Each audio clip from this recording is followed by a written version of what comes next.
నమస్కారం అండి. శ్రీమాత్రే నమః.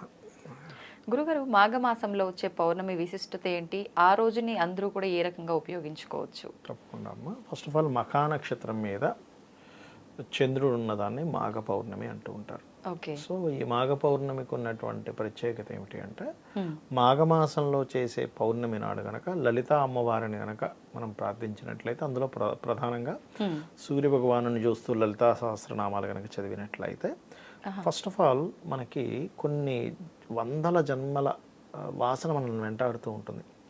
అది కర్మ అనుకోండి, వాసన అనుకోండి. ఇప్పుడు మనకున్న అలవాట్లు ఏవైతే ఉన్నాయో, లేకపోతే మనం ప్రవర్తిస్తున్నటువంటి ప్రవర్తన దగ్గర నుంచి, మనం పడుతున్నటువంటి ఇబ్బందుల నుంచి అన్నీ కూడా పూర్వజన్మ కర్మలే. హ్మ్. ఈ పూర్వజన్మ కర్మలు దగ్ధం అవ్వాలంటే మనకు శాస్త్రాల్లో చెప్పినటువంటి మూడు విధానాలు. ఒకటి లలిత సహస్రనామ శ్రవణము, పఠనము, లేదా సూర్య ఉపాసన, లేదా ఏదైనా ఆలయంలో సేవ చేయడం. ఓకే. ఈ మాఘమాసంలో ప్రత్యేకంగా సూర్యుడిని చూస్తూ గనక లలితా సహస్రనామాలు శ్రవణం కానీ పఠనం కానీ చేసినట్లయితే ఖచ్చితంగా మీ పూర్వజన్మ కర్మ దగ్ధమవుతూ వెళ్తూ ఉంటుంది. ఏ సమయంలో అండి చేయాలి? ఉదయం పూట కానీ సాయంత్రం పూట కానీ చేయొచ్చు. ఉదయం అయితే సూర్యుడు ఉంటాడు, సాయంత్రం అంతా అస్తమిస్తుంటాడు కాబట్టి మనకి టైం కుదరకపోవచ్చు. అది అయితే మనకి సహజంగా అందరూ ఏంటంటే లలితా సహస్రనామాలు ఏదో నామాలు అనుకుంటారు, కానీ ఈక్వల్ టు వేదమంత్రాస్. ఒక వేదమంత్రం తీసుకొని మనం ఒక క్రతువు చేస్తే దానికి ఖచ్చితంగా ఆ పని అయితే తీరుతుంది. వేదమంత్రం కనుక స్పష్టంగా ఎవరైనా సరే దాన్ని ఉచ్చరించి దానికి చేయాల్సిన విధానంలో ఒక హోమమో, యజ్ఞమో, అభిషేకం చేశారనుకోండి, 100% ఆ కామ్యం ఎలా అయితే నెరవేరుతుందో లలితా సహస్రనామాలకి కూడా అంతే శక్తి ఉంటుంది.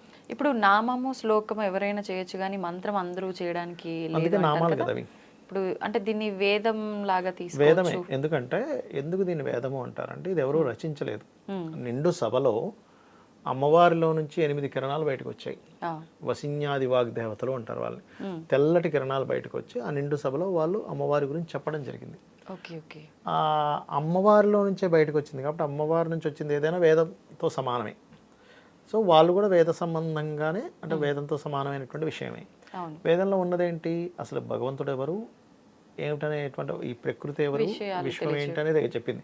లలిత సహస్రనామాలు కూడా అదే ఉంది. కాబట్టి ఆ నామాలకి చూడ్డానికి నామంలా ఉన్న లోపల బీజాక్షరాలు ఇమిడి ఉంటాయి లోపల, మనకు తెలియకుండానే.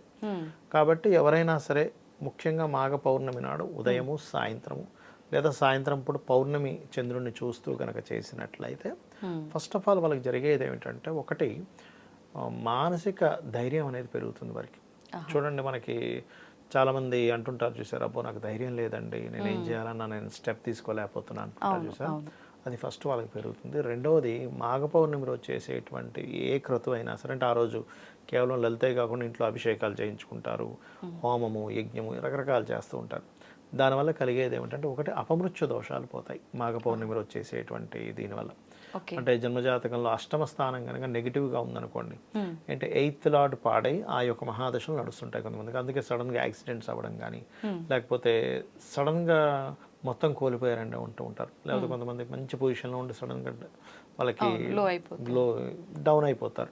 అట్లాంటివన్నీ ఏవైనా సరే దోషాలు ఉన్నా సరే మాఘ పౌర్ణమి రోజు చేసేటువంటి లలితా సహస్రనామాలు ఏవైతే ఉన్నాయో, లేదా ఆ రోజు ఇంట్లో ఏదైనా కొంతమంది సత్యనారాయణ వ్రతం కూడా చేయించుకుంటారు మాఘ పౌర్ణమి రోజు. చేయించుకునేటువంటిది ఏదేందో అది సెట్ అవుతుంది. అయితే ఇక్కడ నేను మీకు ఒక విషయం చెప్పాలి. ఒకటి,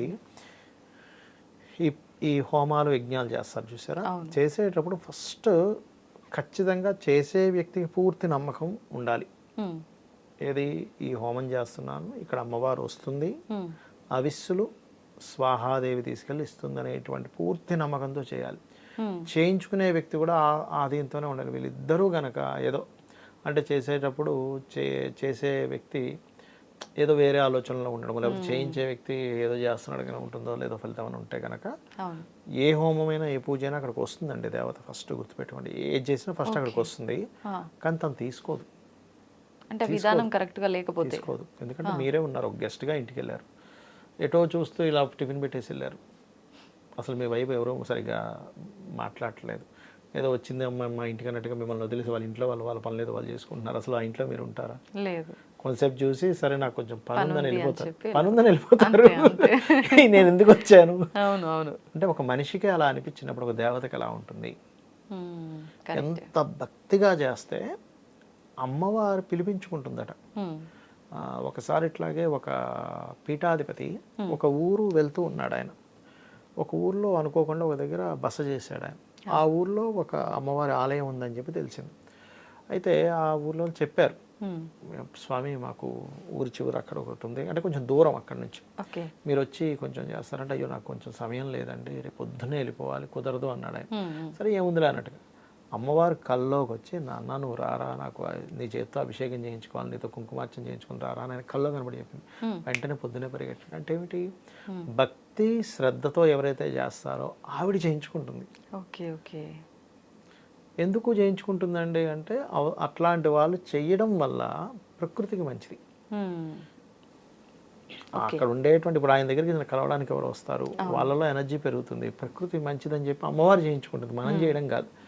అంటుంటారు చూసారా, మనం ఒక్కోసారి ఏదైనా టెంపుల్కి ఆవిడ పిలిపించుకుందండి, నేను ఎక్కడ వెళ్ళగలను, ఆవిడ పిలిపించుకుంది, మనం వెళ్ళలేమంటుంటారు చూసారా. అట్లా ఏంటంటే వాళ్ళు చేయించుకునే అంత గొప్పగా మనం చేయగలగాలి. అంతేగాని ఏదో అబ్బా ఇప్పుడు ఇంత పూజ ఖర్చు అయింది, 10,000 ఉంటే ఇంకేం జరుగును, ఇట్లా ఇట్లా ఆలోచిస్తే కాదు. చాలా మంది లెక్కలు కడుతూ ఉంటారు భగవంతుడికి పెట్టినవి కూడా. ఏంటంటే మీరు దేనికైనా లెక్క కట్టండి, కానీ పుణ్యక్షేత్రాలకి భగవంతుడికి చేసేటువంటి పూజా సంబంధించిన విషయంలోని ఉండిలో వేసేటువంటి ధనం గురించి లెక్క కట్టకూడదు. ఆ సమయం మెయిన్గా ఇచ్చే టైము, మీరు ఏమి తీసుకెళ్ళకపోయినా మనిషి గతించిన తర్వాత మీకు వచ్చేది ఈ పుణ్యమే. ఒకడికి మంచి చేసింది, దేవతారాధన చేసుకునేది, అనుష్ఠానం చేసుకునేది, ఒక జపం చేసింది మీ వెనకాతలు వస్తుంది. ఏది వెనకాతలు ఎన్ని కోట్లు సంపాదించండి, అసలు రూపాయి కూడా వెనక్కి రాదు, మీ వెనకాతలు ఏనే ఉండిపోతుంది. ఓకే. ఇప్పుడు ఇంట్లో భార్యాభర్తలు ఇద్దరు ఉన్నప్పుడు ఒకరికి నచ్చుతుంది పూజలు ఇవన్నీ చేయడం, ఒకరికి నచ్చదు. ఒకరు భార్య చేస్తున్నప్పుడు భర్త అవసరమా, ఎందుకు అనవసరంగా డబ్బులు ఖర్చు పెడుతున్నావు, ఇలా మాట్లాడుతూ ఉంటారు. ప్రతిసారి పుణ్యక్షేత్రాలు అంటావు, పూజలు అంటావు, ఎంతో అంత డబ్బులన్నీ ఇలా చేస్తున్నావు అని చెప్పి. అప్పుడు అంటే తనైతే ఇష్ట ప్రకారమే చేసింది, కానీ తనకు ఇష్టం లేకుండా ఇలా అన్నప్పుడు ఆ ఫలితం, అది నిజంగా పూజా ఫలితం ఉంటుందంటారా కుటుంబానికి? చేసే వాళ్ళు గనక, ఇప్పుడు ఉదాహరణకి భార్య ఒప్పుకోవట్లేదు, భర్త ఒప్పుకోవట్లేదు, ఇద్దరులో ఒకళ్ళు సమ్ టైమ్స్ కొన్ని ఇళ్లలో ఉంటాయి, అందరిలో కాదు, ఇద్దరు కలిసి చేస్తే ఇంకా అది ఇంకా అదృష్టం. అలా ఉన్నప్పుడు ఏమవుతుందంటే, కొంతమంది ఇక్కడ లెవెల్స్ ఉంటాయి. ఏదో ఒక మాటను వదిలేసే వాళ్ళు ఉంటారు, ఖచ్చితంగా నువ్వు ఎట్లా పోతో చూస్తాను ఆపే వాళ్ళు ఉంటారు. అలా గనక ఆపితే అది మహాపాపం. అది అక్కడితో కాకుండా అది వంశాల మీదకి వెళ్తూ ఉంటుంది దాని ప్రభావం. ఎందుకంటే దైవతా సంబంధించిన కంకర్యం కోసం వెళ్తుంది, వేరేం వేస్టేజ్ చేయట్లేదు కదా డబ్బులు. వెళ్తున్నప్పుడు ఆపకూడదు. సరే నీకు లేవు డబ్బులు అంటే, ఉన్న డబ్బులన్నీ అప్పులు ఉన్నాయి, ఇప్పుడున్న అప్పుల్లో మళ్ళీ ఇప్పుడు ఇది అవసరం అంటే, దట్ ఈస్ డిఫరెంట్ థింగ్. ఇంట్లోనే చేసుకుందాంలే, అది వేరు, అక్కడ భగవంతుడు అర్థం చేసుకుంటాడు. కానీ ఇట్లా మాత్రం అస్సలు ఆపకూడదు, అది అన్నిటికంటే మహాపాపం. ఎందుకంటే ఈ శరీరం ఉన్నటువంటిదే, మానవ శరీరం దుర్లభం అంటారు. అంటే మళ్ళీ మళ్ళీ జన్మలు ఎత్తాలంటే మనకి రావచ్చు, రాకపోవచ్చు. ఇప్పుడే మనం ఈ జ్ఞానంతోనే ఇప్పుడున్నటువంటి దీంతో మనం చేయగలిగితే ఇది వంశానికి అభివృద్ధి వెళ్తుంది. మీ కంటికి కనబడకపోవచ్చు, ఇప్పుడు ఏముంది, ఏదో టెంపుల్కి వెళ్ళొచ్చు, ఏదేదో హోమం చేసుకుని వచ్చింది, ఏం వెంటనే ఏమీ ప్రత్యక్షం లేదనిపించవచ్చు. కానీ మనకు తెలియకుండా, అంటే కొంతమంది చూడండి చాలా పూజలు హోమాలు యజ్ఞాలు చేస్తుంటారు, రిజల్ట్ ఏం కనిపించట్లేదు అంటారు. కానీ యాక్చువల్గా రిజల్ట్ అనేది 2 రకాలుగా ఉంటుంది. ఒకటి, వాళ్ళకి ఏదైనా కొద్ది రోజుల్లో మంచి కనబడుతుంది, కొంతమంది కనబడలేదంటే దాని అర్థం ఏంటంటే ఏదో పెద్ద ప్రమాదం రావాల్సింది ఆగిపోయింది. ఆగిపోయింది ఎట్లా అంటే, నేను ఒక చిన్న ఎగ్జాంపుల్ చెప్తాను చూడండి. ఒకసారి ఇట్లాగే నాకు క్లయింట్ మాట్లాడుతూ ఉంటే, స్వామి మేము మొన్న ఒక హోమం చేయించుకున్నాము, మాకేమీ రిజల్ట్ ఏమీ అనిపించలేదండి మాకేమీ అంటే, నేను ఒక మాట అడిగా, అమ్మ మీరు ఎప్పుడు చేయించుకున్నారంటే 2 months అవుతుంది అని. ఆ 2 monthsలో మీకు ఏదైనా ప్రమాదం, ఇగో ఇంకేముంది అసలు పెద్ద ప్రమాదం తప్పిందా అని అడిగా. అడిగితే ఏమి లేదని మళ్ళీ ఒక్కసారి ఆలోచించి, వాళ్ళిద్దరూ భార్యాభర్త ఆలోచించుకునే ఉన్నారు. టౌన్ స్వామి కరెక్టే, కారులో వెళ్తున్నాము, కొంచెం అయితే లారీ కిందకి వెళ్ళిపోయేది మా కారు, అనుకోకుండా ఎందుకో అది మాకు ఒక మాయలాగా కమ్మి టక్కనిటి తిప్పేసింది మా వారు. అది ఎట్లా అంటే చీకటి, కంప్లీట్ చీకటి. ఆ చీకట్లో మాకు అక్కడ లారీ ఆపిందని కూడా మాకు అర్థం కాలే. కానీ అది అనుకోకుండా ఆయన అదేదో మరి ఆయనకు కూడా నేను తిప్పుతా, ఆయన తర్వాత ఆగిన తర్వాత అన్నాడు, అసలు నేను ఎట్లా తిప్పాను నాకే అర్థం కాలేదు అన్నాడు. అన్నప్పుడు నేను, అమ్మ మీరు ఏదైతే చేశారో ఆ పుణ్యం ఆ రూపంలో కాపాడింది. మనం ఏంటంటే ఏదో మిరాకిల్ జరగాలనుకుంటాం, కానీ అది మిస్ అవ్వడం కూడా పెద్ద మిరాకిలే. నిజంగానే ఇప్పుడు దాని కిందకి వెళ్ళిపోయి ప్రమాదం జరగాలంటే ఎంతసేపు అది క్షణాలు కూడా సెకండ్స్ కదా, సెకండ్సే. మనము అట్లాంటివి మనం అనుకోము. ఇట్లాగే ఇంకోటి కూడా జరిగింది. అదేంటంటే ఒకసారి ఇట్లాగే, ఇది జరిగి చాలా సంవత్సరాలైంది, వాళ్ళు ఇట్లాగే సేమ్ ఏమిటోనండి మేము చేసామంటే పెద్ద అనారోగ్యం ఏదో మిస్ అయింది అమ్మ ఒకసారి ఆలోచించండి అంటే, అప్పుడు ఆవిడ చెప్తుంది వాళ్ళ హస్బెండ్కి ఒక కణిక వచ్చింది ఇక్కడ. ఓకే. ఆ డాక్టర్ నర్స్ ఏం చేసింది, సడన్గా టక్కన కట్ చేసి తీసి పడేసింది.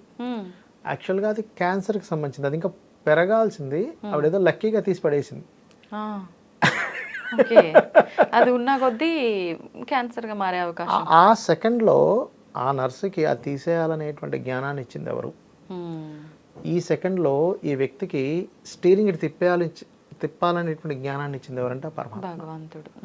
ఆ పరమాత్మ లీలలు ఎలా ఉంటాయంటే ఒక్కోసారి మిరాకిల్స్గా మీకు డబ్బులు కలిసి రావచ్చు, ఒక్కోసారి ప్రమాదం నుంచి బయటపడవచ్చు. అంటే మన అంచనా వేయలేము ఆయన లీలల్ని. కానీ ప్రతి ఒక్కరు ఇదే భ్రమలో ఉంటారు. అరే ఏం చేసినా ఎన్ని పూజలు చేసినా మాకేమీ మంచిగా అనిపించట్లేదు, ఉన్న దగ్గరే ఉన్నాము, ఇంకా అప్పుల్లో కూరుకుపోతున్నా, వృద్ధి లేదు అంటే ఈ ఒక్క ఆలోచనలోనే ఉంటారు. ఇంతసేపు ఫైనాన్షియల్ గ్రోత్ విషయంలోనే ఆలోచిస్తారు తప్ప ఇటువంటి వాటి గురించి చాలా తక్కువగా ఆలోచిస్తారు. ఇప్పుడు మీరు చేసిన ఒక పూజ రేపు పొద్దున్న ఎక్కడో 2-3 తరాల తర్వాత ఇబ్బంది పడవలసింది కూడా ఇది ఆపుతుందండి. ఓకే. అంటుంటారు చూసారా, ఎవరో మీ వాళ్ళు ఎవరేదో పుణ్యం చేసి ఉంటారా, అవును అవును, ఇది ఆపుతుంటుంది మనం అనుకుంటాం కానీ ఖచ్చితంగా ఇది ఆపుతుంది, అందులో ఎటువంటి సందేహం లేదు.